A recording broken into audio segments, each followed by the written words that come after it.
Jeff's Superscript is brought to you by Black Cat Comics and Collectibles, in my opinion, the best comic shop and clubhouse on the internet.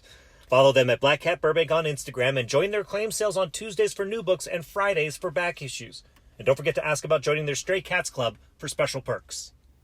Hi, I'm Jeff, and welcome to another one of my videos where I take a look at all the new books hitting Final Order Cutoff this upcoming Sunday, May the 16th, or Monday, May the 17th. There's about 13 books that I want to talk about today, plus a little bit of a special bit of information that I want to throw in. So let's go ahead and jump right into the books. The first one I want to mention is a book called Heroes Reborn, Night Gwen #1. Here's the description. Introducing Nightbird. By day, Dr. Gwendolyn Stacy is Ravencroft Asylum's leading psychiatrist, but by night she dons the guise of the vigilante known as Nightbird. But how did this happen? Why did this happen? And what does Kyle Richmond, the Nighthawk, have to do with it? There may not be any time to find out because Nightbird must hunt down a new killer called the Jackal. Okay, so this is part of what's fun about the Heroes Reborn event that's taking place for me. We can take characters that we already know a lot about and twist it and give them a new life and a new perspective, and this could be fun and interesting. So if you're a big investor in the Heroes Reborn storyline, or if you're a fan of Gwen Stacy and just want all things Gwen Stacy, this book might be interesting to you, as well as the fact that there is a new killer called the Jackal. Sounds like it's gonna be a first appearance of a new bad guy. Who knows how much spec potential these characters will have in the grand scheme of things moving forward, but there's at least a little bit of potential there. Let's go ahead and take a look at the next book, which is Heroes Reborn Squadron Savage #1. Here's the description. Elektra leads a team of the world's deadliest heroes and villains, with all of reality hanging in the balance. There are some threats that require a more savage approach than the Squadron Supreme of America can offer. For those missions, the Department of Defense has put together a team consisting of Elektra, the Punisher, Crossbones, Cloak, and the enigmatic Murder Hornet. They must fight their way through a team of superpowered terrorists known as the Redeemers, if they don't kill one another first. Prepare for twists, turns, double crosses, and action aplenty. Once again, Heroes Reborn, twists on characters that we already know. Could be a lot of fun. This sounds like the Heroes Reborn version of the Savage Avengers. Listen, could be interesting. Could be a lot of fun. For all the reasons you might be interested in the previous book, you'd also be interested in this book, especially if any of these characters in particular are ones that you like a lot.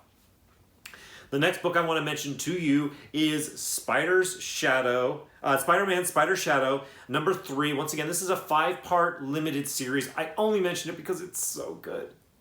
It's so good.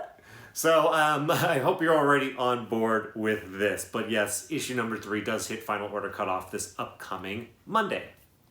The next one I want to mention to you is a book called Web of Spider-Man. This is #1 of a 5-issue limited series from Marvel Comics. Here is the description. Peter Parker, Spider-Man, scientist, troublemaker? Thanks to none other than Tony Stark, a new scientific research station for the teenage heroes of the Marvel Universe has just been completed, and Spider-Man just got an invitation to join. Working alongside some of your favorite faces from the MU and a whole bunch of awesome new gadgets, and with Iron Man keeping an eye on them, surely everything's going to go great for the heroes, right? Right? Face front, true believers, and treat yourself to this first issue of an adventure of the Worldwide Engineering Brigade. In an adventure to the Worldwide Engineering Brigade. Okay, the Worldwide Engineering Brigade. I guess that's this research station. Okay, so Spider-Man's great. Spider-Man's fantastic. It's been amazing to me that there's only Amazing Spider-Man out as a main title right now. Then we got Non-Stop Spider-Man added in, which I really haven't heard much about since it came out. Now we have this Web of Spider-Man limited series. Listen, I understand why Marvel would want to put out every single Spider-Man tale that they possibly can. There's, Spider-Man's a big, popular character, and this is just more of it. So if you're a big Spider-Man fan and you want to pick up all things Spider-Man, this is for you. If not, I'm not so sure about it. The next book I want to mention to you is X-Men 21 from Marvel Comics. Here's the short description. The Heroes of Krakoa debut. It's a changing of the guard as the first X-Men team of Krakoa debuts. One era ends as a new one begins, and the handoff happens here. So first appearances of new teams really don't do it for me, and they really don't do it for most collectors either. We much prefer the first actual appearance of the character. So first team appearances, they're not huge spec opportunities in general. But this is the X-Men, and this is a new X-Men team. So it is worth noting at the very least. In addition, I mentioned that there was a little special bit of information that I wanted to mention to you today, and it has to do with this book, and it has to do with the X-Men Hellfire Gala event that is happening across all of the X-Men books. It's 12 different issues. It's really quickly. It says that this is in these books, mutant kind is unveiling its master plan that will reshape the Marvel universe. At this Hellfire Gala, they're revealing their master plan. It'll take place across 12 X-Men family issues, offering different perspectives and viewpoints from a single night. Okay, well that could be interesting, and that could be a lot of fun. Fans will witness the first Krakoan X-Men team, with the final member being voted on by Marvel fans. So I guess we'll be seeing this new team in this X-Men 21 book that I just mentioned. And then I guess it'll also present the opportunity for Marvel fans to vote on one additional member of the team. All right, that could be interesting. That could be fun. That could be worth checking out. If you want to go all in and see this whole event, all 12 issues, here is what you are going to need to collect. You are going to need to collect Hellion. No, first off, these first books, I'll tell you, the FOC for them was last week. Coming out on June the 2nd, you have Hellions number 12, Marauders number 21, and X-Force number 20.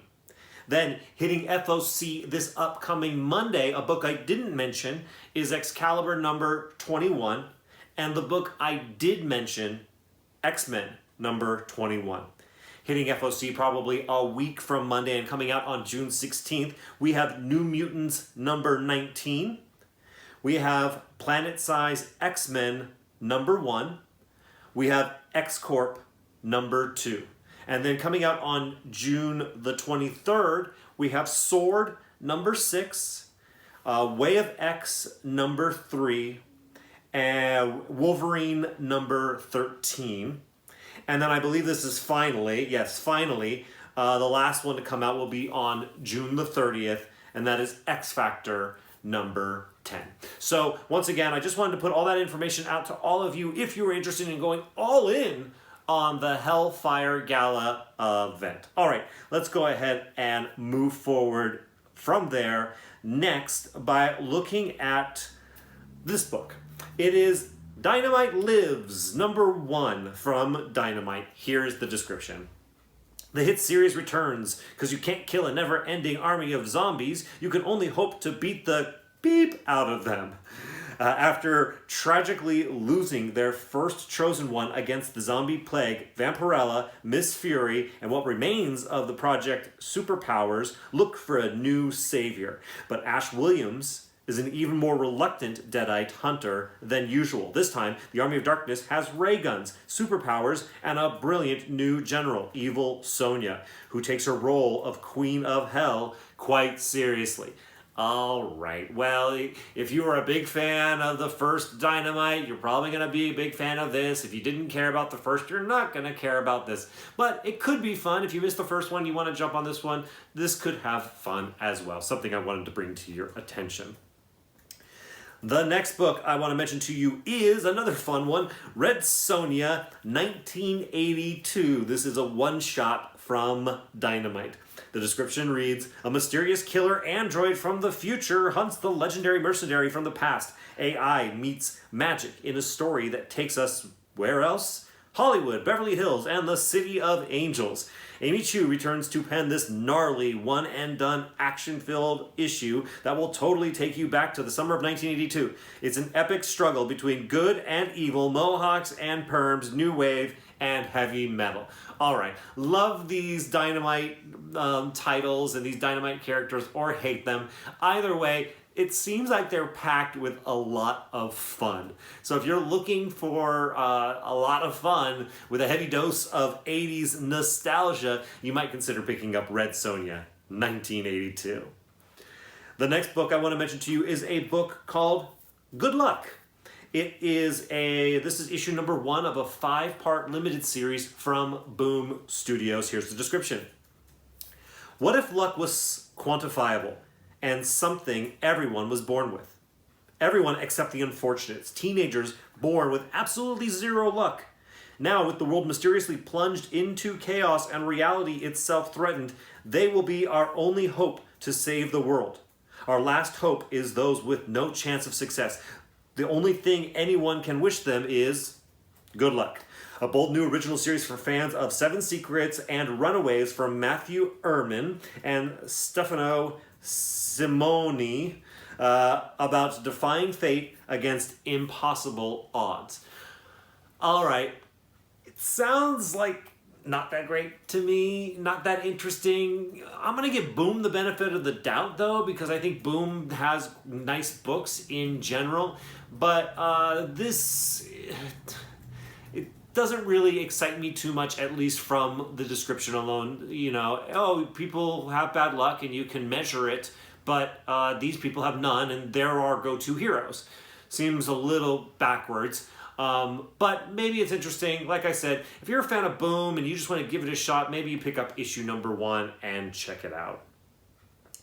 The next book I want to mention to you, I was very surprised to see listed as hitting Final Order Cutoff this upcoming Monday, so I'm going to mention it even though I find it suspicious. It is Something is Killing the Children, number 17, which, you know, if it's out there, I'm going to mention it.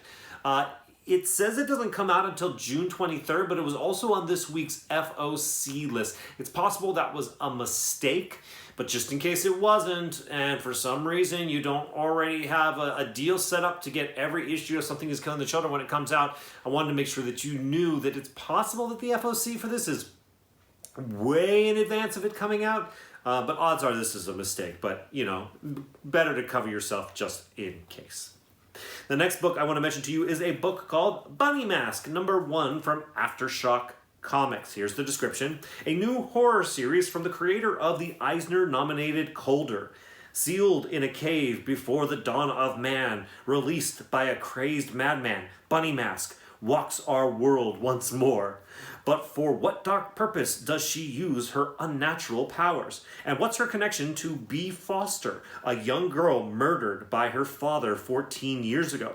In order to save his life and his sanity, one man will have to discover the truth of what waits behind the mask. Writer Paul Tobin and artist Andrea Moody unleash an eons-old legend upon an unsuspecting world, one that will make your most horrific nightmare feel like a walk in the park. All right, either that description did something for you or it didn't. If it did something for you, you might want to reserve it. It is a number 1. It's probably not going to be heavily ordered by local comic shops. So if you are excited about what I just read, you definitely want to make sure to reserve this book ahead of Final Order Cutoff. If what I just read sounded silly and goofy and didn't interest you at all, we can just move on to the next book, which is, speaking of which, Space Pirate Captain Harlock. This is issue number 1 from Ablaze. Here's the description. From the legendary Leiji Matsumoto, along with Jerome Alqui, comes an epic new story. Set within the timeline of the original series, the brand new Captain Harlock adventure marks the beginning of a new story arc. Planet Earth is threatened by an upcoming invasion by the Sylvidres. And despite being banished as a pirate, Captain Harlock won't give up trying to save the world. This time, the source of danger comes directly from Earth, not outer space. A team of scientists discovers a Sylvidress mausoleum where they find information about terrifying genetic manipulations and a destructive power capable of either providing the, here it is again, Sylvidress with immortality or putting an end to their civilization. The unprecedented cold spell hitting Earth might only be a taste of what this new enemy has in store. Will Captain Harlock and his crew manage to solve the mystery and save Earth from yet another menace? Probably. Listen, this is kind of silly. They're space pirates. If you like space pirates, man oh man, you probably already know about this character. And if you like space pirates and you didn't already know about this character, here's the book for you. Next, I'm going to mention a book called, I think this is our last one today too. It is, yay! Our last book today is Supergirl, Woman of Tomorrow. This is issue number 1 of an 8-issue limited series from DC Comics. Here's the description. Kara Zor-El has seen some epic adventures over the years, but finds her life without meaning or purpose. Here she is, a young woman who saw her planet destroyed and was sent to Earth to protect a baby cousin who ended up not needing her. What was it all for? Wherever she goes, people only see her through the lens of Superman's fame. Just when Supergirl thinks she's had enough, everything changes. An alien girl seeks her out for a vicious mission. Her world has been destroyed, and if the bad guys responsible are still out there, she wants revenge, and if Supergirl doesn't help her, she'll do it herself. Whatever the costs. Now a Kryptonian, a dog, and an angry, heartbroken child head out into space on a journey that will shake them to their very core. I paused because of this. She wants revenge, and if Supergirl doesn't help her, she'll do it herself. I assume that was a typo in this, and it probably says she wants revenge, and if Superman doesn't help her, she'll do it herself, whatever the cost. I'm gonna make that edit myself and make that assumption, because that way they wrote it doesn't make any sense. That's why I paused. Anyways, everything else about that description actually sounded kind of interesting. The idea that Supergirl came to Earth to help Kal-El as Superman, and Superman was like, yeah, I'm good. Yeah, I could see, and now she's in this character's, Kal-El, Superman's shadow. That's an interesting perspective on this character that I don't know, as not being a massive Superman fan. I don't know if they've ever explored that aspect of this character. So it could be interesting. And then you put her in a situation where she's looking for, revenge, and she's going after it. I mean, this is an interesting one to me. I'm curious about this, and if you're a fan of Superman, or if you're curious about this description, or if you're looking for a comic book with really strong female characters, this might be one to consider ordering ahead of Final Order Cutoff. Once again, this is for DC, so Final Order Cutoff for this book is on Sunday, not Monday, a day earlier. All right, so that's all the books we are going to talk about today. I hope you found this list interesting and informative and helpful. If you did, even if you found it entertaining, hopefully maybe a little bit as well, all of the above, any of the above, this is where I ask you to go ahead and hit that like button. I also want to once again congratulate every single one of you who watches these Final Order Cutoff videos. They're not really heavily watched by people on my channel, but I keep making them because I think they're so important. So I'm going to believe that you think they're important too. So I really appreciate you coming and watching these videos, and I congratulate you for doing so as well. Good job.